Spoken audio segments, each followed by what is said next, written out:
Es uno de los mayores hitos de la ingeniería de todos los tiempos. Un milagro, hecho de ladrillos y mortero. Un desafío a los escépticos que señaló la llegada del Renacimiento. La cúpula de la Catedral de Florencia. Construida hace 600 años por un orfebre sin formación como arquitecto que se atrevió a lograr lo imposible. Brunelleschi construye la cúpula cuando por la tecnología existente no era posible. No debería haberlo conseguido. Construida con más de 4 millones de ladrillos y un peso de 40.000 toneladas, es la mayor obra de albañilería que el mundo ha conocido nunca. Los métodos empleados para su construcción continúan siendo un misterio. Un profesor obsesionado por los secretos de la cúpula aúna fuerzas con un equipo de albañiles americanos para poner a prueba sus teorías. Poned ahí los ladrillos. Tuve que resolverlo yo solo porque el arquitecto no dejó nada escrito. No dejó nada para la posteridad. Tuvieron que hacerlo así. Es la única forma que tiene sentido. Los secretos del Duomo.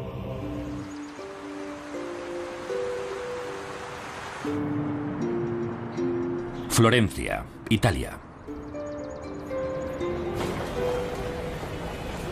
Durante siglos, los viajeros han peregrinado hasta aquí para contemplar las maravillas del Renacimiento.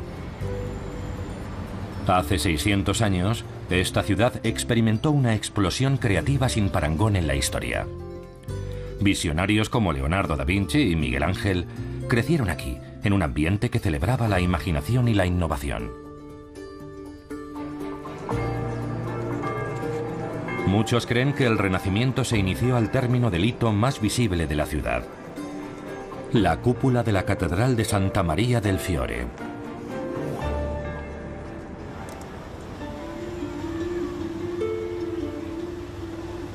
Construida 60 años antes de que Colón cruzara el Atlántico, sin ayuda de máquinas o materiales modernos, la cúpula sigue siendo la mayor de su clase en el mundo.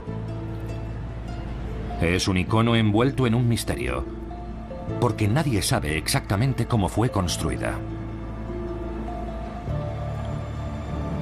Ciertas características hacen única a esta cúpula. Tiene la forma de arco puntiagudo, con 8 lados que se elevan hasta un punto central, rematado por una enorme linterna de mármol. Pero hay mucho más de lo que el ojo puede ver. Las cejas del exterior ocultan muros construidos con más de 4 millones de ladrillos. Y lo que parece ser una única y sólida estructura esconde en realidad 2 cúpulas, una dentro de otra. El espacio que recubre la cúpula interior es casi la mitad de la longitud de un campo de fútbol, mientras que la cubierta exterior se eleva 10 pisos por encima de los mismos muros de la catedral.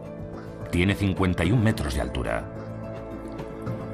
Las preguntas sobre cómo se construyó la cúpula persisten hasta nuestros días. Hace 6 siglos, ¿cómo pudieron trabajar a semejante altura? ¿Cómo podían saber que los 8 lados se encontrarían en el centro? ¿Y cómo se sostenían sin desplomarse las empinadas paredes de ladrillo? Con la cúpula, Florencia entra en una dimensión diferente. El Duomo se convierte en el centro de una nueva ciudad, de un nuevo mundo. Es una estructura absoluta, elevada, retadora, llena de confianza. Es como una obra de Dios.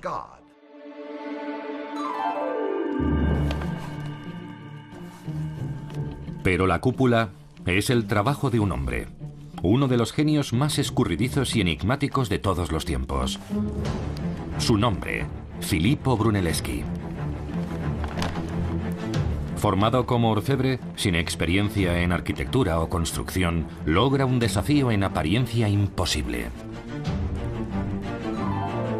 40.000 toneladas de ladrillo se alzan curvadas al aire sin ningún tipo de cimentación. Los expertos aún siguen intentando comprender cómo logró derrotar a la gravedad. Por la tecnología de la época era imposible que Brunelleschi construyera la cúpula. Entonces, ¿cómo lo hizo? En aquel momento no era posible conseguirlo. Según todos los testimonios, Filippo Brunelleschi era un hombre silencioso y desconfiado. A diferencia de Leonardo, no dejó ningún cuaderno de notas, ni dibujos, ni planos que pudieran estudiar las generaciones posteriores. Por eso, durante siglos, los estudiosos han intentado descubrir el secreto de la cúpula de Brunelleschi.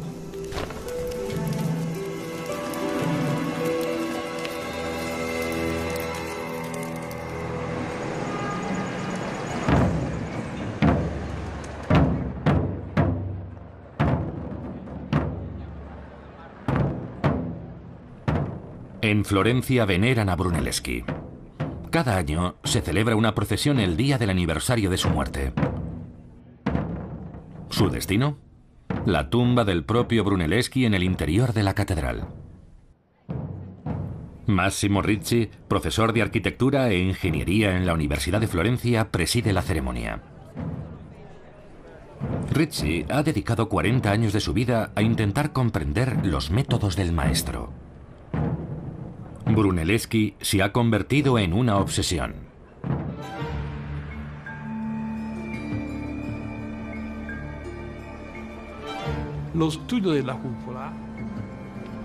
El estudio de la cúpula es muy complejo y desalentador porque te obliga a enfrentarte a la mente que la creó. Es una relación directa con una forma de pensar que existió fuera de las normas. Y ese compromiso inspira cierto temor, pero al mismo tiempo hace que sientas un respeto inconmensurable hacia él. El misterio de la cúpula ha ejercido tal fascinación sobre él que durante casi 25 años, Ricci ha construido su propia cúpula en el parque de un barrio residencial de Florencia. Ha seguido los que, según cree él, fueron los métodos de Brunelleschi.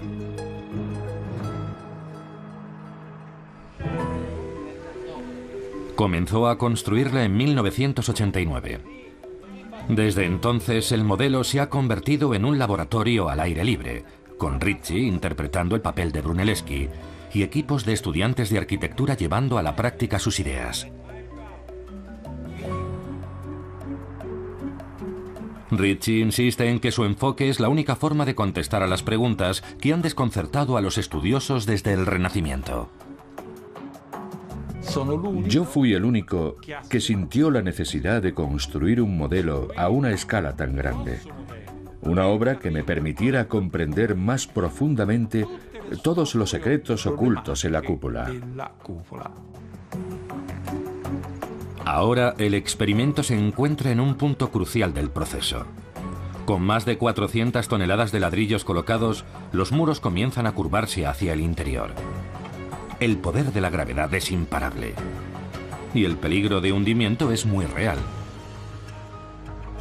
Es posible que muy pronto sea demasiado arriesgado para los estudiantes trabajar allí. Para entender la estructura de la cúpula, hay que resolver primero el problema de los albañiles. Quien no lo haga quedará en ridículo. Muévelo un poquito, un poco más. ¡Basta!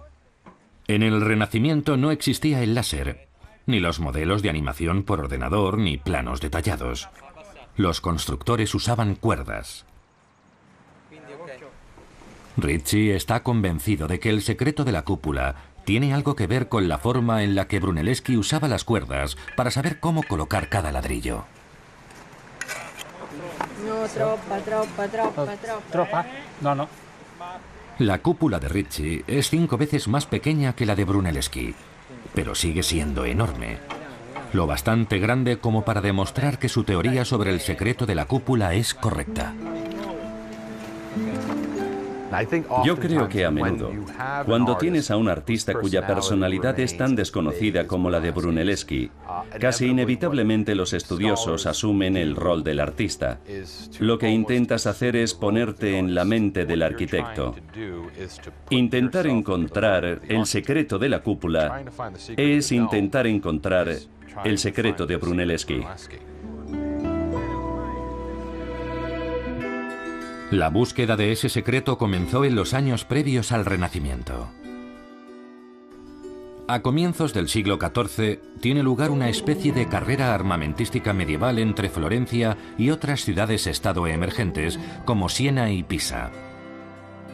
Todas intentan superar a las ciudades rivales con la construcción de catedrales cada vez más y más grandes. Los florentinos son gente muy creativa y también muy competitiva. Quieren hacer lo que nadie ha hecho nunca.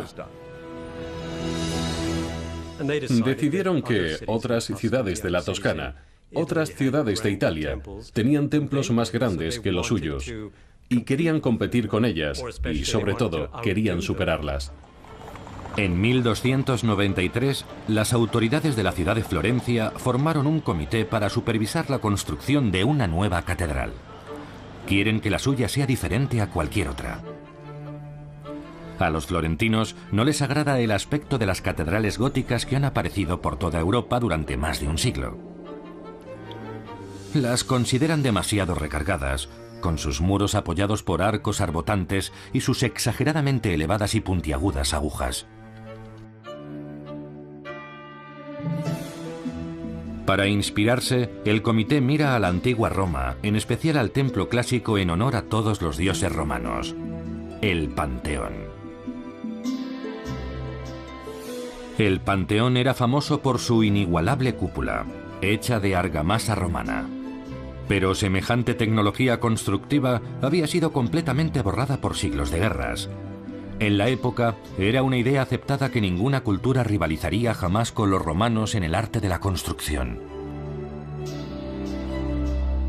Florencia está decidida a superar todas las glorias de la arquitectura, pasadas y presentes. A lo largo del siglo XIII, la visión del comité para la Catedral de Santa María del Fiore sigue engrandeciéndose. Más larga, más ancha, más alta. El proyecto comienza a escaparse del control del comité. Se enfrentaban sin duda a un serio problema. Si ampliaban la iglesia, tenían también que ampliar la nave donde se cruzaban los dos pasillos. Como muchas catedrales, Santa María del Fiore tiene forma de cruz latina. Cuanto mayor sea la iglesia, más grande es la zona del altar que necesita ser cubierta por una cúpula. Construyeron una nave que tenía 43,5 metros de luz. En el siglo XXI, a nosotros nos resultaría complicado cubrir y techar un espacio tan grande. En los siglos XIV y XV debería haber sido imposible. Un mural que describe la catedral antes de que comenzara la construcción de la cúpula muestra lo que el comité tenía en mente. Una enorme cúpula puntiaguda con 8 lados encontrados en el vértice. No hay duda de que va a ser espectacular. Solo hay una pega. Nadie sabe cómo van a construirla. ¿Por qué era un desafío construir una cúpula sobre esta catedral? Después de todo, una cúpula solo es un arco rotado 360 grados. Y en el 1300 las catedrales góticas usaban arcos y bóvedas desde hacía más de 100 años. ¿Cómo lo hacían?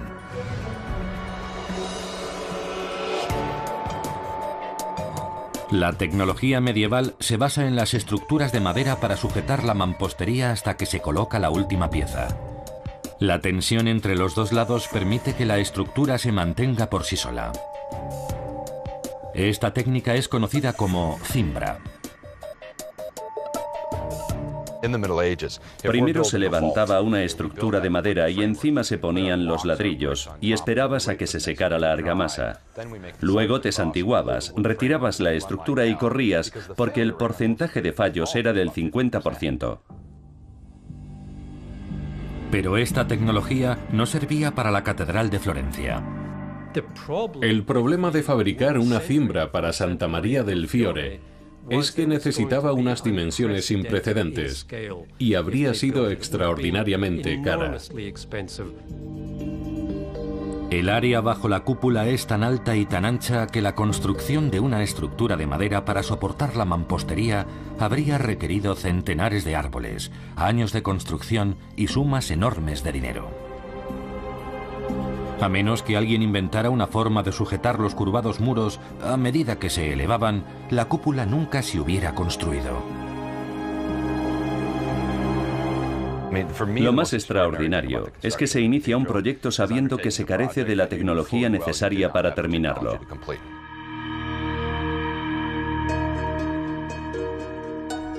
Cuando nace Filippo Brunelleschi, la catedral lleva ya en construcción 80 años, sin ninguna solución a la vista para el problema de la cúpula.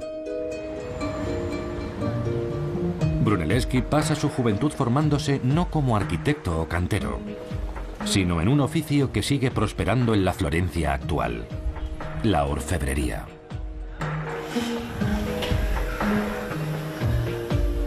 Es un camino que seguirán años después muchos artistas, incluidos Donatello y Leonardo da Vinci. Brunelleschi empezó a los 14 años en el taller de un amigo de su padre. Fue aprendiz hasta los 17 o 18. Allí aprendió todas las técnicas típicas de la tradición florentina. A nosotros, en el siglo XXI, puede parecernos una extraña manera de empezar en la arquitectura. Pero, de hecho, en el siglo XV no había mejor manera de formarte para llegar a ser arquitecto, escultor o diseñador de cualquier tipo. Ellos trabajaban con oro, con plata, usaban su mente al igual que sus manos.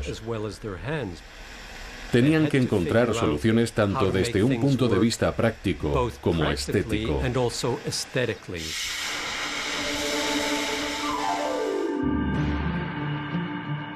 Brunelleschi atrajo la atención pública por primera vez en el año 1401. A sus 23 años, participó en un concurso para decorar uno de los edificios más admirados de toda Florencia, el Baptisterio de Florencia. Durante siglos se habían bautizado aquí florentinos como Dante y los Médicis. Y el edificio necesitaba un conjunto nuevo de puertas ornamentales de bronce. Y Filippo Brunelleschi, que era muy ambicioso y tenía un gran talento, aceptó el reto.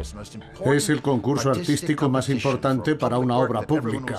Todo el mundo lo verá, dándole inmediatamente fama y prestigio. Y consigue ser uno de los finalistas junto con otro maestro en sus inicios, Lorenzo Ghiberti. El concurso consistía en fundir un panel de prueba, una pieza experimental, para demostrar lo que eras capaz de hacer.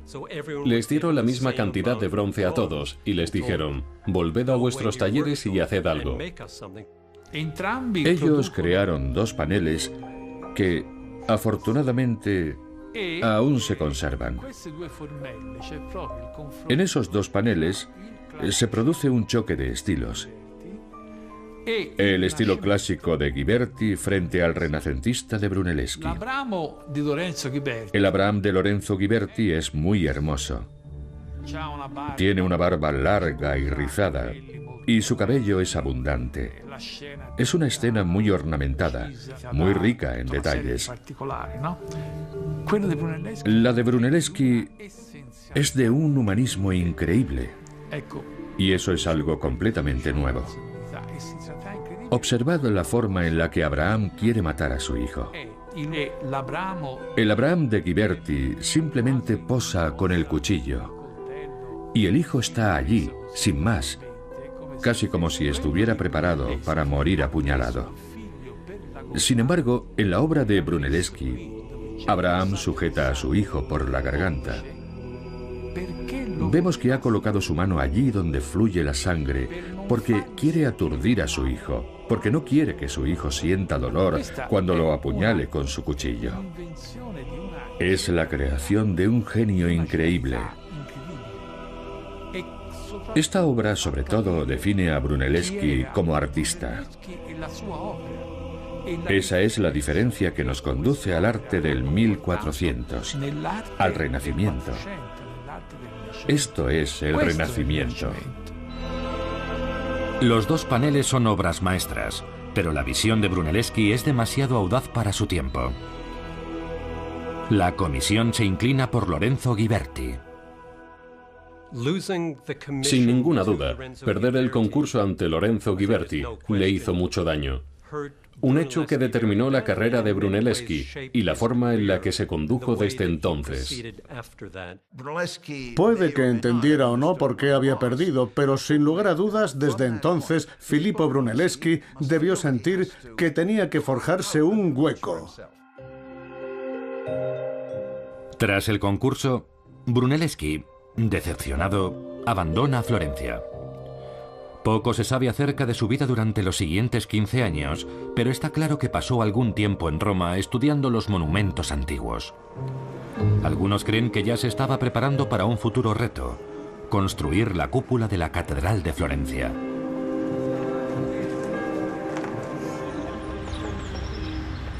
Aquí, en un parque próximo, la cúpula de Massimo Ricci ha llegado a un momento crítico. Junto a sus ayudantes, se prepara para la gran prueba. Con los muros elevándose a cierta altura, a Ricci le preocupa que sus alumnos tengan que seguir el trabajo.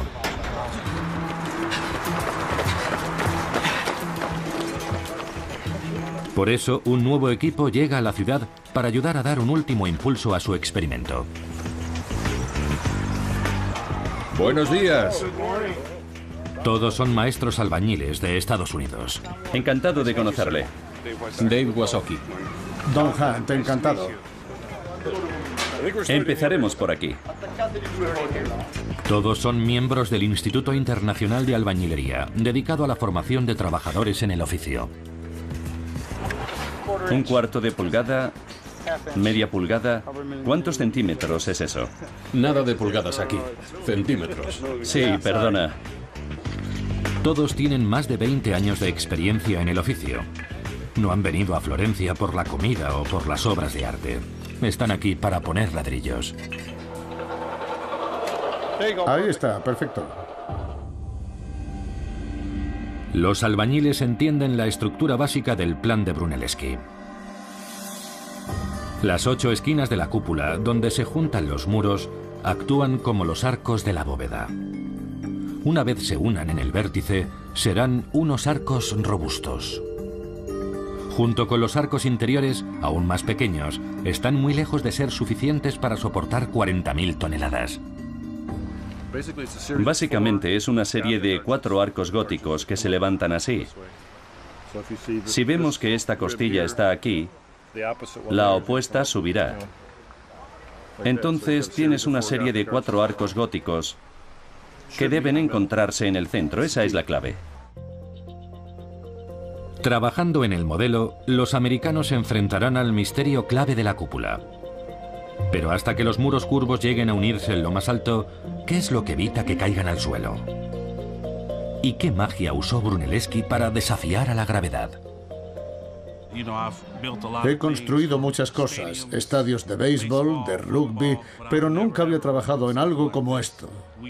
Nosotros usamos diferentes mecanismos para mantener los arcos en su lugar. Y al terminar los retiramos. Pero esto no tiene ninguna estructura que lo soporte. Nunca había visto una construcción como esta. Su primera tarea será aprender a, literalmente, manejar los hilos y empezar a entender la teoría de Ricci. Son todos muy buenos.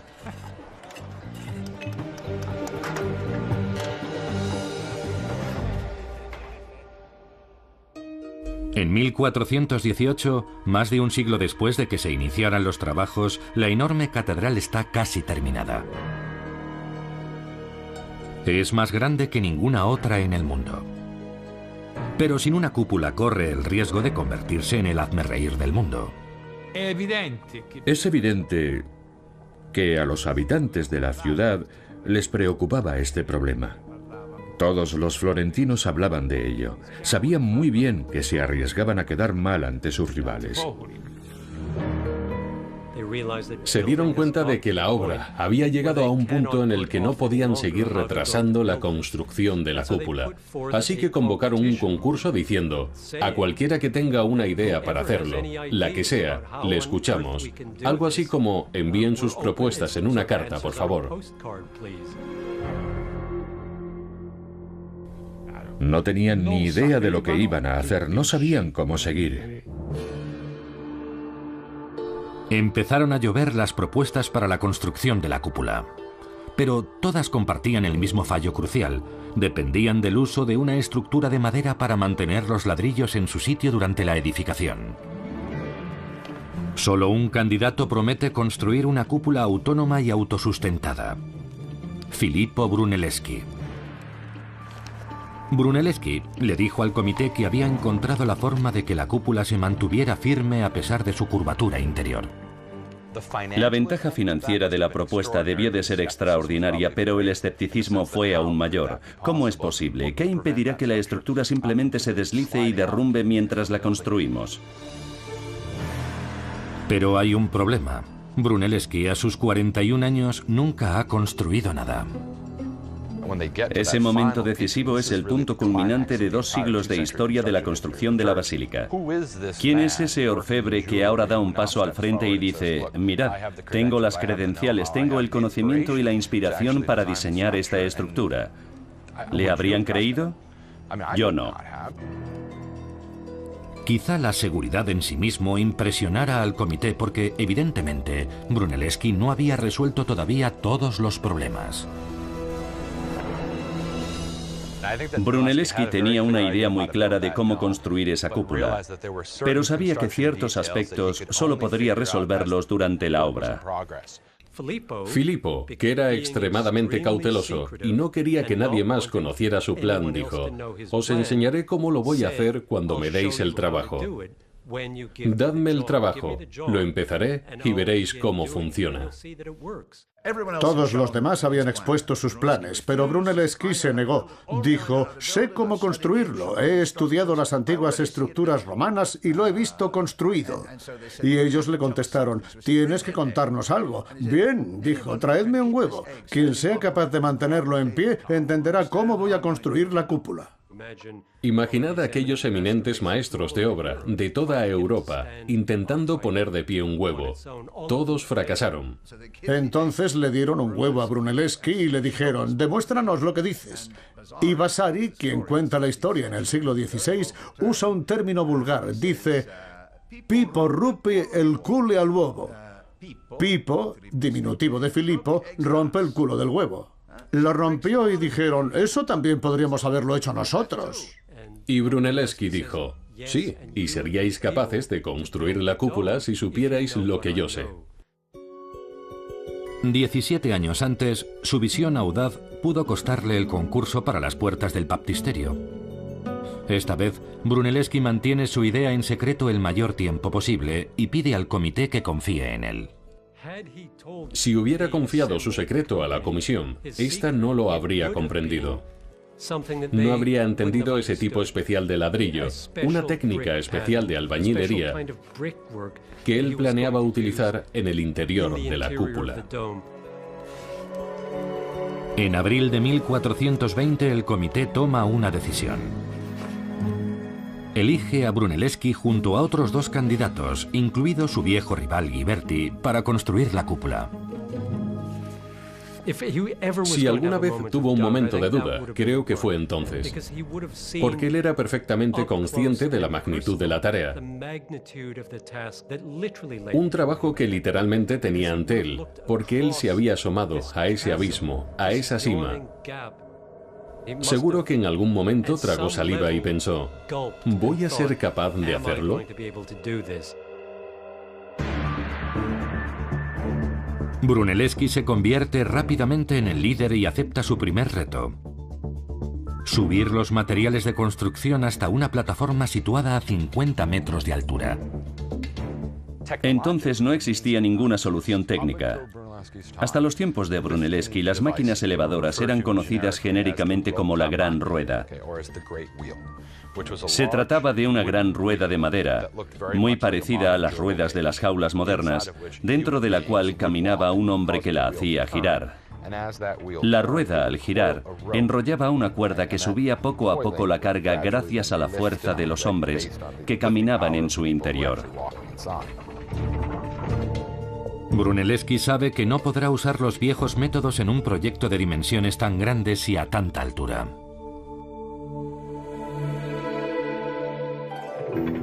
e inventa un montacargas que usa bueyes en lugar de hombres para subir y bajar los materiales. Ese es realmente el Brunelleschi ingeniero e inventor.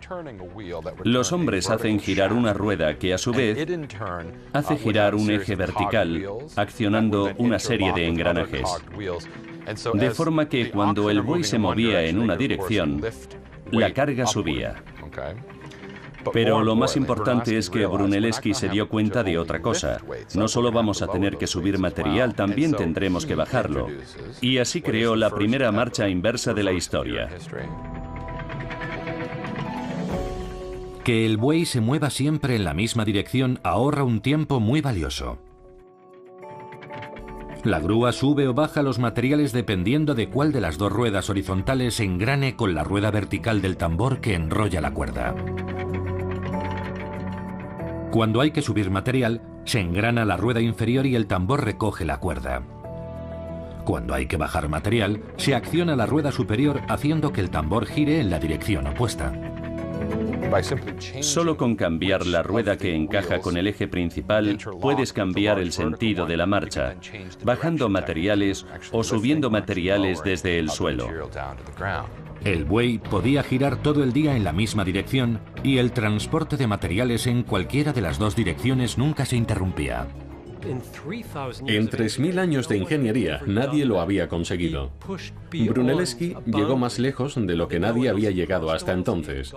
Cruzó una frontera insuperable hasta el momento. Brunelleschi había resuelto el problema de cómo levantar cerca de 40.000 toneladas de material hasta el lugar de trabajo. Pero el antiguo orfebre tenía por delante un reto aún mayor: unir 8 muros gigantescos para hacer la cúpula más grande del mundo. Toda Florencia contiene la respiración cuando comienza a alzarse la cubierta. Alrededor de 1425, después de 5 años de trabajo, los ladrillos, por su diseño, empiezan a curvarse hacia el interior, sin estructuras de madera que soporten su peso. El proyecto entra en un territorio peligroso y desconocido. Las viejas técnicas de la albañilería ya no sirven.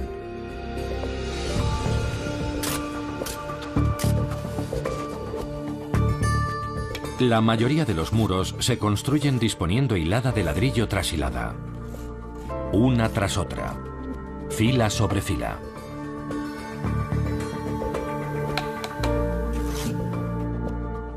Russell Gentry, profesor de ingeniería en el Instituto de Tecnología de Georgia, ha estudiado los métodos de Brunelleschi.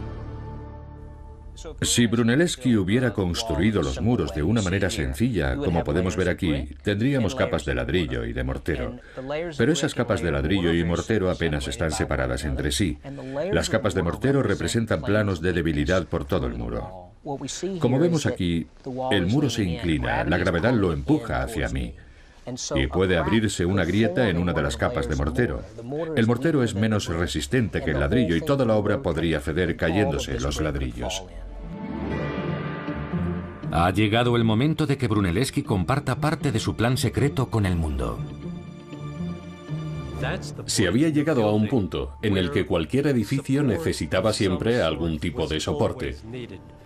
Brunelleschi tuvo que empezar a usar un modelo especial de ladrillos que, al parecer, él mismo había inventado.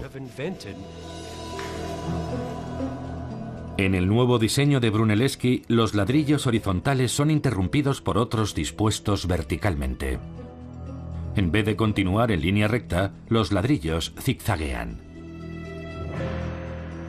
Ese patrón es visible hoy en la zona situada entre las dos cúpulas, pero solo en pequeños parches que no están enfoscados. En Italia, este dibujo es conocido como espinapez. En inglés se llama herringbone o espina de arenque.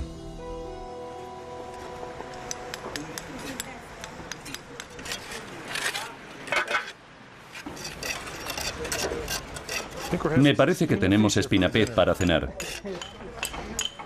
El dibujo del patrón de espinapez se observa con mayor facilidad incluso en la cúpula de Massimo Ricci. El patrón es muy sencillo. Los albañiles americanos aprenden rápidamente esta técnica. Vale, perfecto.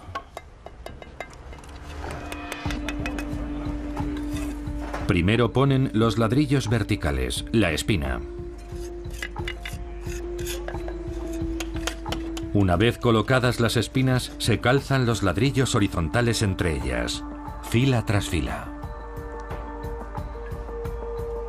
En todos sus años de experiencia, los albañiles americanos nunca han visto ladrillos colocados así.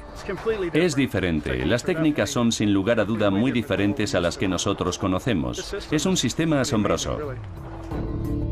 Los ladrillos verticales del patrón espinapez refuerzan los puntos de debilidad del mortero. Evitan así que grandes secciones del muro se desprendan o desplacen y caigan al suelo. Si los colocamos todos horizontalmente, acercándolos poco a poco hacia el interior, siempre llegarían al punto de deslizamiento, el punto en el que resbalarían. Pero de esta forma no hay ningún punto de deslizamiento. Está todo unido millones de veces.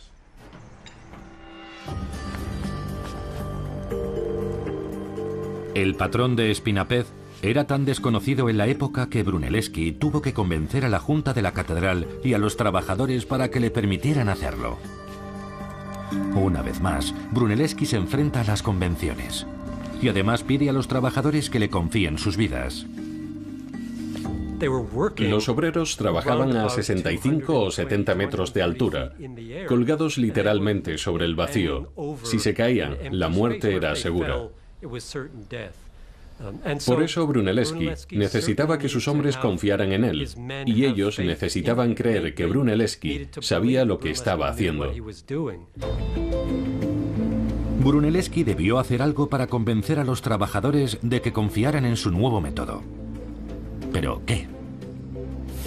La respuesta podría encontrarse en un edificio situado detrás de la catedral, a la sombra de la mismísima cúpula. Se construyó en 1800 como teatro. Muchos años después, se convirtió en un garaje. Cuando se iniciaron las obras de restauración para convertirlo en una nueva ala del Museo Catedralicio, los arqueólogos excavaron siglos de escombros y descubrieron un tesoro oculto. Lo que ahora solo parece un agujero en el suelo, en el siglo XV era una estructura independiente. Los restos de una cúpula construida quizá por el mismísimo Brunelleschi. El profesor de la Universidad de Florencia, Francesco Gurrieri, supervisa los trabajos. Es increíble. Aquí está. Esta es la famosa cúpula pequeña. Fue descubierta en noviembre de 2012. Un descubrimiento que sorprendió al mundo de la arquitectura. La cubierta se perdió con el tiempo, pero la curvatura interior de los muros permanece. La base de la pequeña cúpula está hecha de arenisca.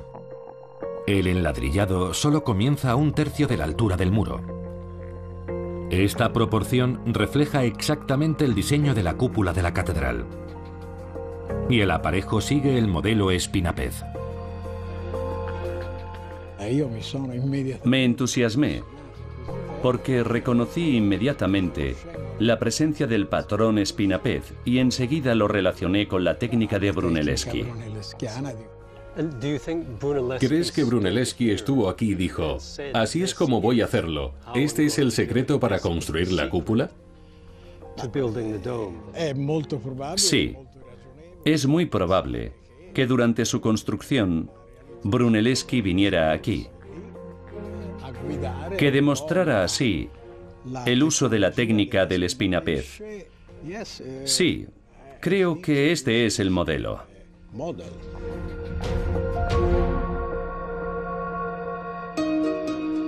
Pero este nuevo descubrimiento tiene una diferencia evidente. Es circular. Mientras que la cúpula de la catedral parece tener 8 muros individuales. Pero las apariencias pueden ser engañosas. Brunelleschi usa el patrón espinapez para crear una cúpula que parece un octógono, pero en realidad es una espiral continua.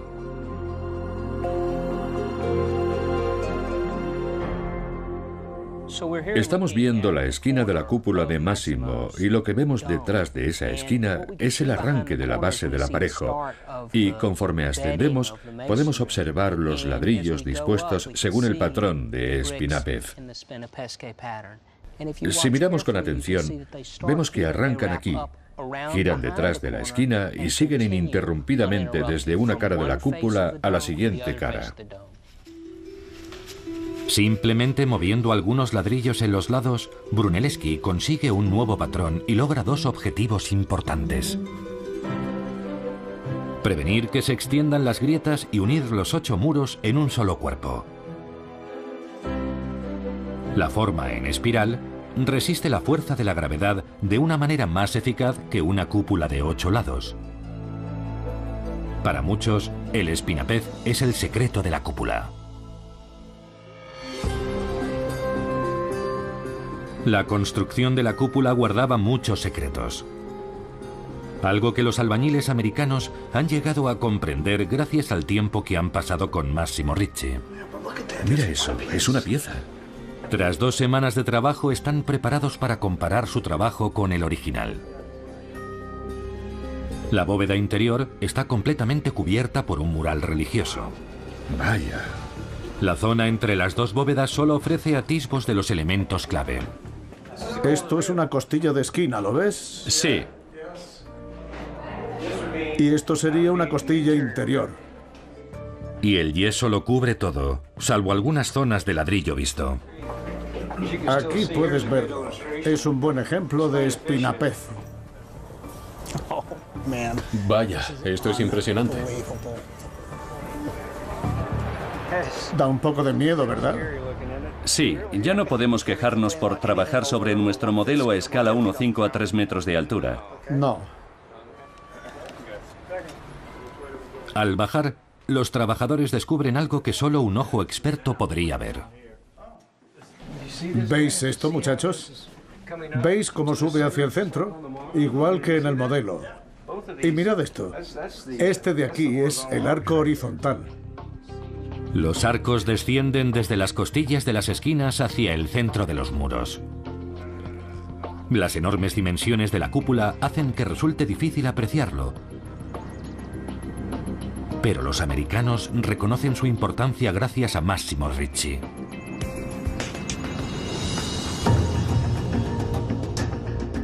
Un rasgo importante apenas visible en la cúpula de Brunelleschi se hace patente en el modelo de Ricci. La parte superior de los muros no asciende en línea recta, caen de esquina a esquina. Eso crea un arco invertido en el interior de cada pared, una de las formas más estables de la arquitectura. Estos arcos, combinados con el patrón de espinapez, mantienen los ladrillos firmes en su sitio, distribuyendo la carga de la construcción a través de los muros y evitando así que los ladrillos se caigan. Es un diseño muy ingenioso. Ricci tuvo que trabajar muchos años hasta encontrar la forma en la que Brunelleschi lo había conseguido y cómo se aseguró de que todos los muros se encontraran exactamente en la cúspide, a casi 92 metros de altura. Ricci estaba convencido de que la respuesta estaba en una de las principales técnicas de construcción de la época. Un sistema de cuerdas que los constructores del Renacimiento usaban para guiar su trabajo.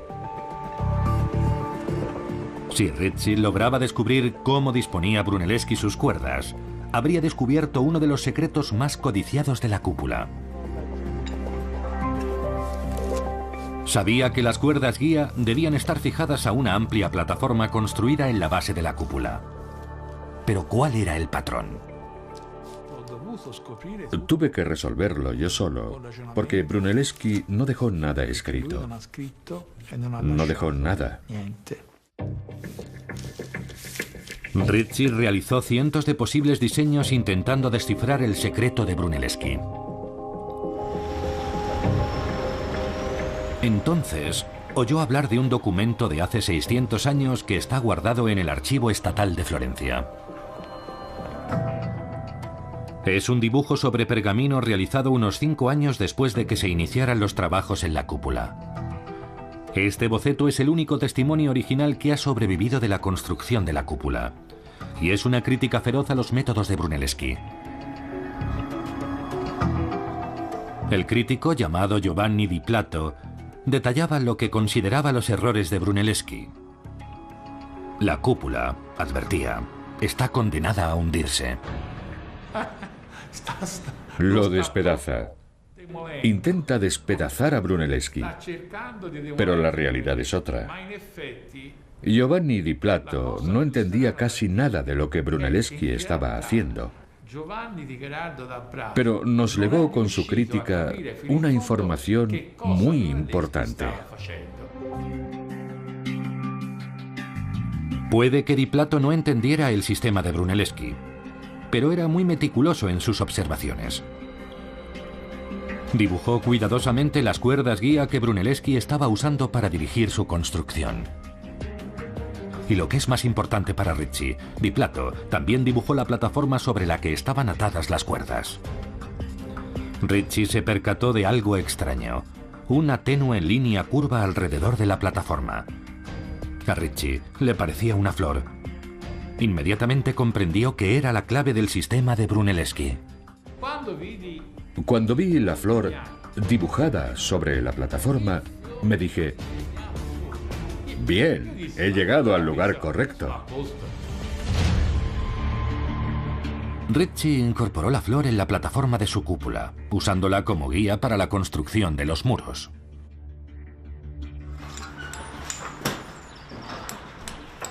Incluso hoy en día las cuerdas siguen siendo una herramienta importante en la construcción, y los americanos captan rápidamente el sistema de Ricci. Un trabajador situado sobre la plataforma sujeta la cuerda a la flor. Otro, situado en lo más alto del muro, sujeta el extremo opuesto. La cuerda controla el ángulo y la altura de los ladrillos. ¿Lo ves ya? ¿Puedes sujetar eso un segundo? Coge esta cuerda a la que se mueve, la que Bob está sujetando. Esa cuerda marca la posición para el espinapez. Básicamente es la guía. Y por eso es tan importante la forma de la flor. A medida que los trabajadores mueven la cuerda alrededor de la flor, la cuerda proyecta en el muro su curvatura. Y se crea así un arco invertido. Puede que los muros sean fuertes, pero para que la cúpula desempeñe su función, tienen que encontrarse en el vértice superior.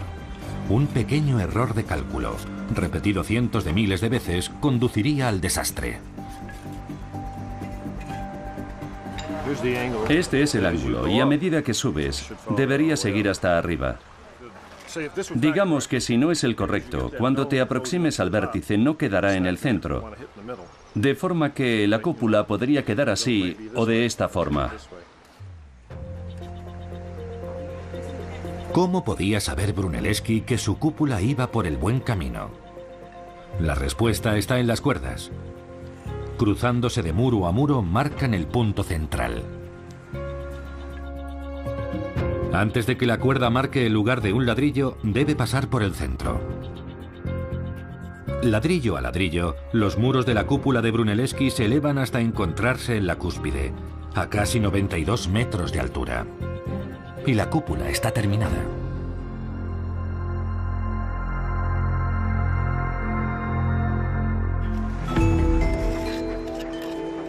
Para Ricci, las cuerdas guía son la auténtica clave del misterio de la cúpula. Las cuerdas guían la posición de los ladrillos. Y puedo decir con absoluta seguridad que este es el verdadero secreto de Santa Maria del Fiore. Después de 2 semanas trabajando en la cúpula de Ricci, el experimento ha convencido a los americanos. Tiene que ser así como lo hicieron, sin una estructura debajo.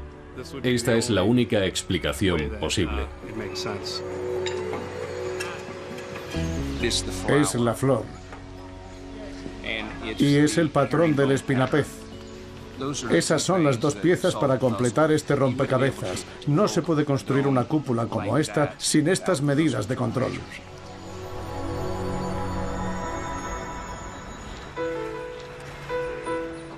Massimo Ricci lleva ya más tiempo trabajando en su cúpula del que tardó Brunelleschi en construir la original. Su modelo servirá como laboratorio abierto para todos los estudiosos de los métodos de Brunelleschi y como prueba de su hipótesis de la flor. Es posible que Ricci, a diferencia de su héroe, nunca vea su obra terminada. Si miras las fechas de construcción, de 1420 a 1436, 16 años, es un abrir y cerrar de ojos. Es muy, muy rápido. Y es maravilloso pensar que él la vio terminada. Pudo contemplarla, pudo pasar a su lado y pensar, yo construí eso, lo hice yo. Con la cúpula, Florencia entró en una dimensión diferente. La cúpula se convirtió en el centro de una nueva ciudad, de un nuevo mundo. Es la expresión de la confianza en sí misma y ya no tiene límites.